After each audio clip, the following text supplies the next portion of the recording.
Salve, salve galera! No vídeo de hoje nós vamos falar um pouquinho da guerra na Ucrânia, da invasão russa na Ucrânia. Para a gente entender um pouquinho desse assunto aí, né, que está deixando o mundo alarmado, a gente precisa ir na história aí na segunda metade do século XX, onde nós vamos falar um pouquinho sobre a Guerra Fria, a chamada Guerra Fria. É preciso entender aí o contexto do mundo nessa segunda metade do século XX para que a gente possa entender um pouquinho aí do que está acontecendo aí no leste europeu. Eu te peço que fique até o final do vídeo, deixe o seu comentário, o seu like, compartilhe o vídeo, ok? E aguarda aí.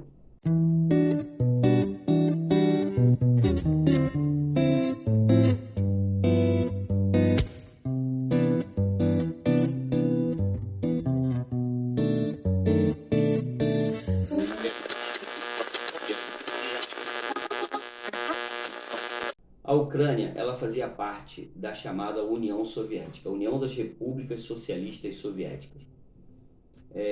A União Soviética surgiu ali nas duas primeiras décadas do século XX, após a Revolução Russa e depois a consolidação do socialismo dentro da União Soviética. Durante o século XX, até o finalzinho dele, até 1991, então, não só a Rússia, mas muitos outros países que nós conhecemos hoje, então eles faziam parte dessa chamada União Soviética, União das Repúblicas Socialistas Soviéticas. Então, para a gente entender o que está acontecendo na Ucrânia, a gente precisa saber que a Ucrânia fazia parte desse enorme território. E a ascensão da União Soviética como uma superpotência, ela acontece após a Segunda Guerra Mundial. Bom, o que a gente precisa entender aqui? Quando a Segunda Guerra Mundial começou, houve um pacto de não agressão entre a Alemanha nazista e a União Soviética de Joseph Stalin. Eles fizeram então um pacto de não agressão. Só que esse pacto de não agressão depois ele terminou sendo desrespeitado pela Alemanha e a União Soviética diretamente então ela entra no conflito. E durante boa parte aí da Segunda Guerra Mundial, União Soviética, Estados Unidos e Inglaterra lutaram do mesmo lado contra a Alemanha nazista. Algumas pessoas afirmam, alguns especialistas afirmam que a Guerra Fria, chamada Guerra Fria, ela começa depois da Segunda Guerra Mundial. Eu costumo dizer que já dentro da Segunda Guerra Mundial já havia um rascunho, um desenho de como o mundo ficaria após a Alemanha ser derrotada. Bom, por que eu digo isso? Porque houve um acordo antes mesmo da guerra acabar de que o território alemão seria dividido entre a União Soviética e os outros países capitalistas. E isso tudo tem a ver com o que está acontecendo no leste europeu hoje. A história ela é um quebra-cabeça, as peças vão se encaixando e você vai chegando ao resultado final. E eu costumo dizer também que passam os séculos, mudam os personagens, mas a história ela se repete. Bom, então acontece que, com o término da Segunda Guerra Mundial, emergiram duas superpotências para o mundo. A primeira, a gente tem o destaque para os Estados Unidos da América. Quando a guerra terminou na Europa e o Japão ainda fazia guerra na Ásia, os Estados Unidos fizeram questão de usar o seu arsenal nuclear, sua bomba atômica, melhor dizendo, para que eles pudessem demonstrar a sua força para o mundo e, de certa forma, mostrar para o que eles de fato vieram para a guerra, né? Para se estabelecer como uma superpotência e ter uma hegemonia. O que os norte-americanos não esperavam é que pouco mais na frente a União Soviética também teria esse título de superpotência, também faria seus testes nucleares, desenvolveria arma. armas de destruição em massa. E aí, essas duas nações, elas protagonizaram o que a história, o que a geografia chama de o mundo bipolar. O mundo dividido em dois polos, onde nós tínhamos um lado o bloco de países capitalistas, liderados aí pelos Estados Unidos da América, e o outro lado o bloco de países socialistas, liderados então pela União Soviética. O que a gente sabe é que dentro da história nunca houve um conflito entre essas duas superpotências, mas as regiões periféricas, aquelas regiões em que eles disputavam para ter uma maior influência ideológica, influência econômica, influência política, né? Muitas dessas regiões entraram em conflitos, até mesmo aquelas que não tiveram necessariamente um conflito bélico, um conflito armado, passaram por processos que são decorrentes dessa chamada Guerra Fria, desse chamado mundo bipolar, que é o caso, por exemplo, da América Latina, onde a gente vai ver aí na metade do século XX as chamadas ditaduras militares, os golpes militares, os golpes de estados que ocorreram na América Latina, inclusive no nosso país, no Brasil, que é um processo decorrente, sim, com forte influência dessa chamada Guerra Fria. Bom, então essas duas potências, superpotências, elas vão protagonizar a segunda metade do século XX. Bom, a pergunta que fica, que muitos fazem, muitos alunos inclusive me fazem, eu recebi inúmeras mensagens aí de ex-alunos e alunos: pô, professor, fala aí um pouquinho sobre isso, o que está acontecendo, pessoas da família também. O que a gente precisa entender é quando começou essa Guerra Fria. Tá? Como eu disse anteriormente, eu tenho essa ideia de que a Guerra Fria ela já se desenhou mesmo no desenrolar da Segunda Guerra Mundial. Mas existem três correntes que defendem aí opiniões distintas, né, sobre essa questão de quando começou a Guerra Fria. E a gente vai chegar no caso Ucrânia, tá bom? Os afirmam que a Guerra Fria ela se desenvolve, ela tem o início, melhor dizendo, por conta do expansionismo territorial da União Soviética no leste europeu. Outros afirmam que a Guerra Fria ela vai iniciar em virtude do expansionismo do sistema capitalista pela Europa, o que era uma ameaça para o sistema socialista. E outros vão dizer que a Guerra Fria, na verdade, ela iniciou e se desenvolveu em função do que saiu da Segunda Guerra Mundial. Ou seja, essas duas superpotências, elas, quando saem da Segunda Guerra Mundial com esse título de superpotência, de vencedoras da Segunda Guerra Mundial, ali tem o início então da chamada Guerra Fria. Okay? Uma guerra que não houve um conflito entre Estados Unidos e União Soviética. Que fique claro isso aí pra gente, ok? Bom, mas o que muitos, né, aí há um consenso, afirmam é que a Guerra Fria ela tem como um estopim o discurso do presidente Truman, o presidente americano. Ele vai fazer um discurso no Congresso americano e ele fala sobre uma necessidade dos Estados Unidos intensificarem seus recursos financeiros, com recursos até mesmo militares dentro da Europa Ocidental para conter o avanço do socialismo pela Europa Ocidental. Esse discurso foi feito dentro do Congresso americano e para o lado soviético isso foi uma ameaça, não foi uma afronta, porque o lado soviético alegava que não tinha interesse algum em se expandir para a Europa Ocidental, mas que os americanos sim tinham um projeto expansionista e aí eles usaram o argumento de que era uma necessidade de conter o avanço do comunismo sobre a Europa, né? Deixando bem claro, pessoal, que nenhuma guerra é boa, tá? Nenhuma guerra é positiva, mas a gente precisa frisar que existem alguns personagens, e aí eu dou destaque para os Estados Unidos da América, que alegam que muitas vezes precisam fazer guerra por uma coisa boa. Guerra não é bom, nunca foi bom para a humanidade, né?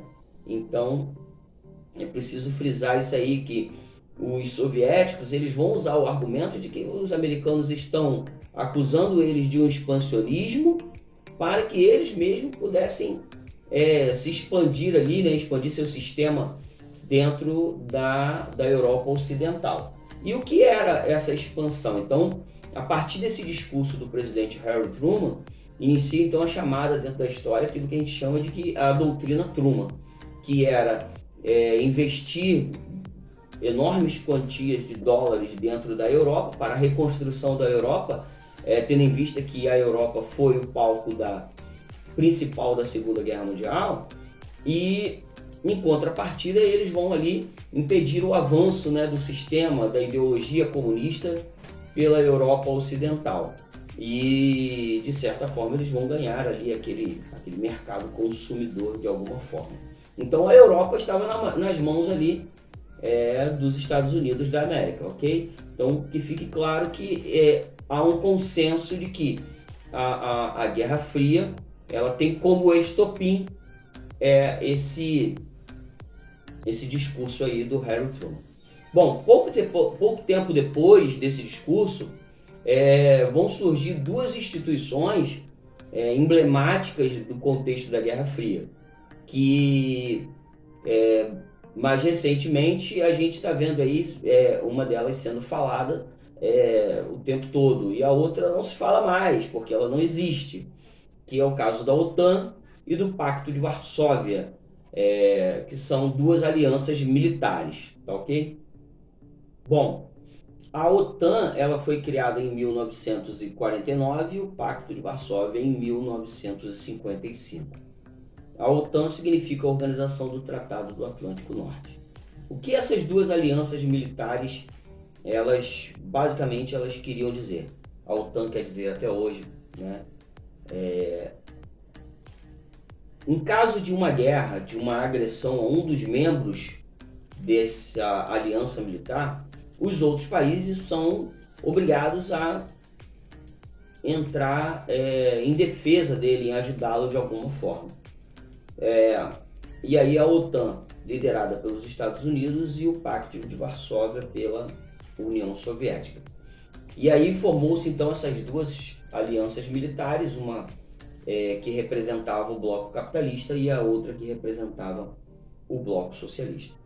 No decorrer da Guerra Fria, algumas coisas que nós precisamos destacar aqui. Lembrando que o nosso objetivo aqui é falar o porquê dessa invasão da Ucrânia.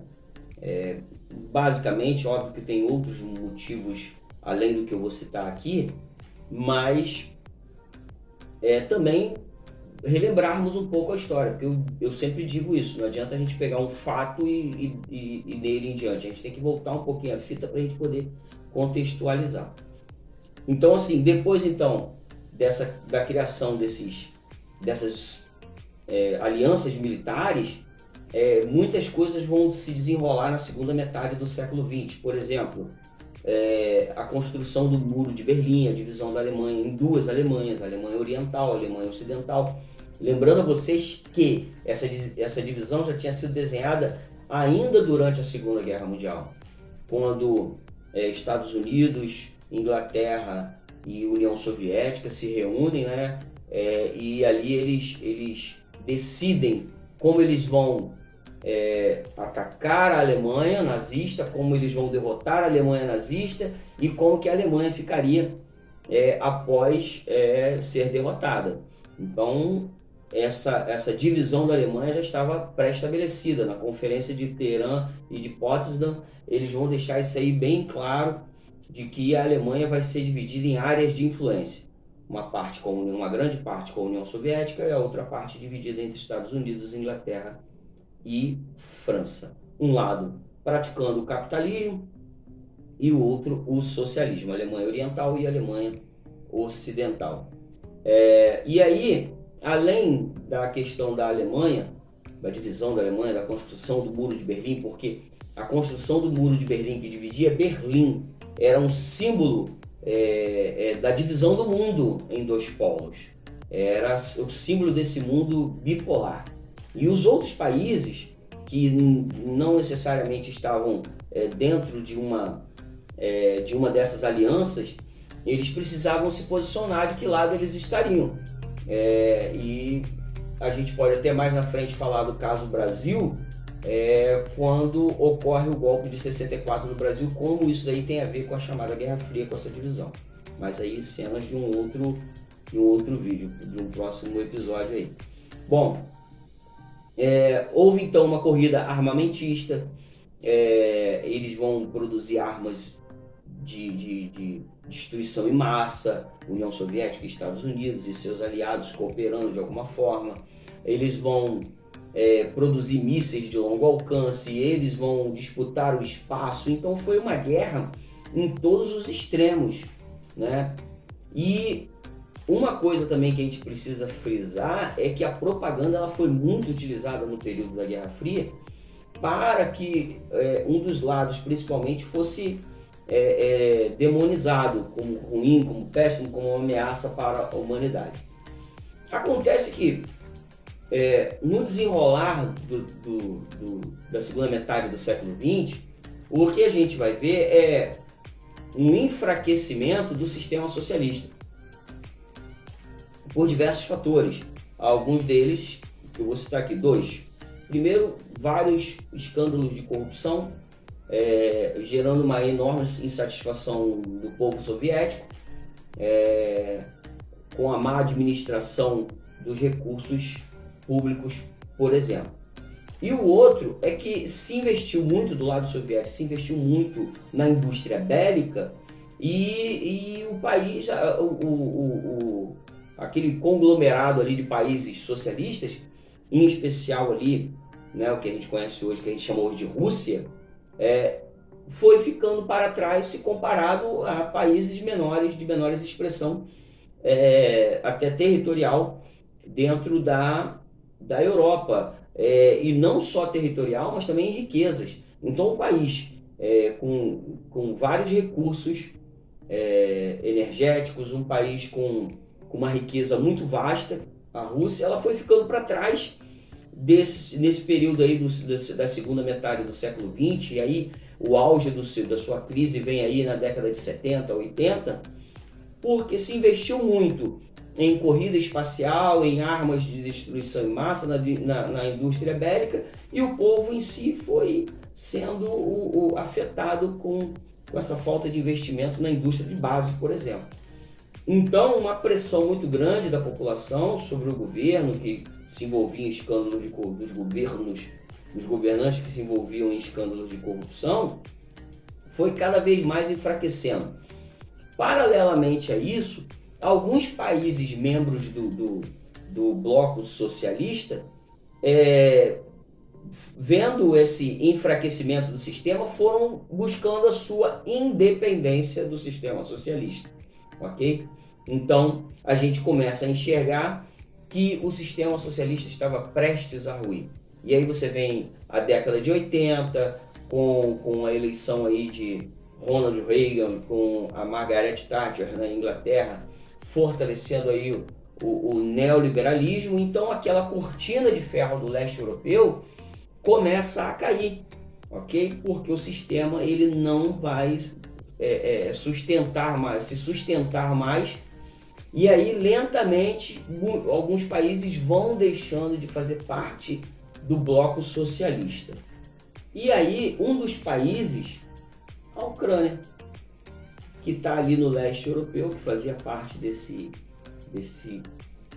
dessa união de países socialistas, é um dos que vai buscar a sua independência e se aproximar mais da Europa ocidental. Aí vem Romênia, Bulgária, esses países que vão passando por essa transição do socialismo para um sistema capitalista, para o sistema capitalista. Então, assim, a coisa foi se agravando cada vez mais. Aí veio a década de 1980 e aí tem a questão do acidente nuclear de Chernobyl, e aí toda aquela pressão da opinião pública internacional. Então a União Soviética ela não vai resistir, vem a queda do Muro de Berlim em 1989, e a União Soviética ela não resiste a todos esses fatos. Eles vão tentar de alguma forma fazer uma abertura política, uma transparência de todo o sistema burocrático soviético, mas a verdade é que eles não resistem, e aí em 1991 a União Soviética é extinta definitivamente. Vai passar por um período de transição muito difícil para o povo russo, né? Desemprego, recessão, fome, miséria, corrupção. E aí, o que para muitos ela poderia se tornar, né, um país dependente dos recursos do Ocidente, ela vai caminhar para novamente se tornar uma protagonista no cenário internacional. Vai sofrer muitas sanções durante um bom tempo, ok? Vai participar até mesmo do Conselho de Segurança da ONU durante muito tempo apenas como observadora, mas a verdade é que ela faz a transição, a União Soviética deixa de existir, ok? O Pacto de Varsóvia já tinha ido para o espaço. A União Soviética, então, ela ali, esse território ali maior ali, volta a se chamar Rússia. Os países vizinhos ali do leste europeu vão alcançar a sua independência, mas aí tem algum detalhezinho que a gente precisa falar, e aí tem tudo a ver com essa invasão agora da Ucrânia, a guerra na Ucrânia. De certa forma, o que ficou estabelecido, eu não sei se a palavra certa é essa, estabelecido, mas eu acho que de certa forma o que ficou foi o seguinte: os Estados Unidos, eles meio que se intitularam os vencedores da Guerra Fria. De alguma forma o sistema capitalista venceu, mas como não houve nunca um conflito entre eles, Estados Unidos e União Soviética, eu não diria que eles, os Estados Unidos da América, venceram a chamada Guerra Fria. Mas é que o que saiu da Guerra Fria foi o seguinte: um mundo bipolar, dividido em dois, ele agora passa a ser um mundo unipolar, um mundo capitalista, um mundo liderado por uma superpotência chamada Estados Unidos da América, com seu sistema, ok? Só que pouco tempo depois, nós vamos ter a ascensão econômica da China e nós vamos ter a ascensão também, novamente, da Rússia, ocupando um cenário que incomoda os Estados Unidos da América. E de certa forma, esses outros países vizinhos da Rússia que se tornaram independentes, eles tinham que manter um distanciamento do mundo ocidental, do oeste. Eles tinham que se manter longe, né, ainda que tivessem passado ali por essa transição, tivessem deixado lá o bloco socialista, se tornaram capitalistas. Eles tinham que se manter, porque a aproximação deles com União Europeia, com OTAN, com Estados Unidos da América, é uma agressão, de certa forma, à Rússia, é uma ameaça à Rússia, é um perigo para a Rússia. Então, dizer que a Rússia hoje ela quer retornar ao socialismo, não acredito que seja isso. Dizer que a Rússia hoje ela quer novamente voltar com aqueles discursos, com aquele protagonismo da Guerra Fria, não é isso. O que a Rússia não quer hoje é que seus vizinhos tenham estreitas ligações com aquilo que, de certa forma, ameaça a hegemonia russa. que é União Europeia, que é a OTAN, que são os Estados Unidos da América. Bom, outra coisa também que a gente precisa entender, por que a guerra na Ucrânia agora? Alguns especialistas recentemente estavam até comentando isso, e eu, na semana passada, alguns alunos pediram na sala de aula, o pessoal fala sobre isso, eu falei com eles. Hoje o mundo se desenha, o que aconteceu recentemente no mundo se desenhou favorável a essa invasão da Ucrânia, né? A saída da Angela Merkel, por exemplo, do comando da Alemanha, né? Então, a saída da Inglaterra da União Europeia. Então, assim, a própria União Europeia depender do gás natural, né? Do gás que vem da Rússia. Então, tudo isso contribuiu para a Rússia por fazer essa invasão. O que nós vamos ter daí para frente, não sabemos, né? Tudo pode acontecer.